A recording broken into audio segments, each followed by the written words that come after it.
South Dayi MP Nelson Dayi on Tuesday petitioned the Commission on Human Rights and Administrative Justice to investigate alleged corrupt practices, conflict of interest in a report by the Interministerial Committee on Illegal Mining, for which Professor Frimpong Boateng served as the chairman. The petition, dated April 25, 2023, indicates that the report of the Ministerial Committee has exposed the severity and damage caused to the forest reserve and water bodies in the country. This has become one of the major problems yet to be tackled by the government. The Office of the President has also rejected the report, describing the allegations as hearsay without any factual evidence. But the lawyers for the South Dayi MP, led by Papu Samoa Ado, the matter must be independently probed for punitive measures to be taken against the culprits. He has an emergency in his constituency, so he couldn't be here himself, but as his lawyer, we have done the needful by filing the petition with the Commission on Human Rights and Administrative Justice. It was received by the Commissioner himself.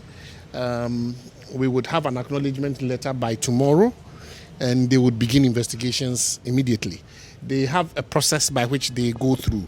They first have to assess the petition and find out whether we have met the basic requirements that qualify the petition to be investigated. Once that is done, they would then issue out the necessary letters to the parties that are concerned and affected for them to respond to the allegations contained therein. And then, based on that, they would then do their preliminary investigations and, if necessary, begin sittings in respect of the particular case. So it's a process. Once you activate it, we expect that it will move smoothly and timeously. It is something that we'll be following. We have requested for public hearings in respect of this particular matter.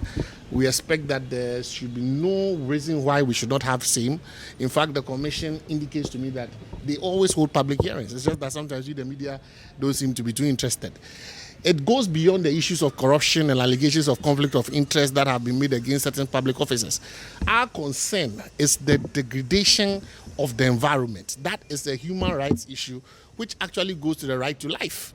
And so the persons who live in those villages whose means of livelihood are affected, their cocoa trees are destroyed, their cash crops are destroyed, the devastation that is ongoing to our water bodies, the inability of most of our Ghana Water Company to be able to give us drinking water, among others, makes this a pressing national issue.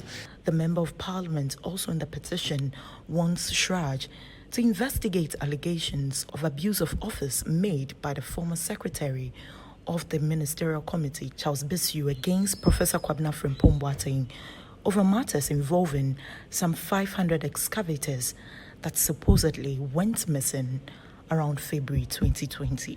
There's enough material for investigation. And coupled with that, Mr. Bisu too has also issued a challenge. If you look at his was a statement on Ghana, captured in Ghana Web, but that's 15th March 2023, and he challenged Professor Frimpong Boateng over the issues of the 500 missing excavators, and actually made allegations that Professor Boateng himself was also involved in Galamsey. We are not interested in the names. What we are interested in is we have a menace. There is illegal mining. The allegations cut across both ways. The allegations involve government officials, private persons, and all that. How do we stop this menace? How do we bring those who have devastated our environment to book? Clearly, the government is not interested. So we need to fall upon our independent agencies such as CHRAJ to do the work. Other arms of government are interested. Parliament has not responded. The executive says they are not interested. So we only have CHRAJ as our last bulwark. If they also fail us, then we are doomed. We will be importing water very soon. Lawyer for Member of Parliament for South Dayi, that's Nelson Dayi, says that he is interested in this particular matter, how it pans out in terms of its investigations. Well, the high-profile individuals who have been accused of engaging in illegal mining in the country will be investigated by the Commission of Human Rights and Administrative Justice. Reporting for Citi News, Akusia Ochre.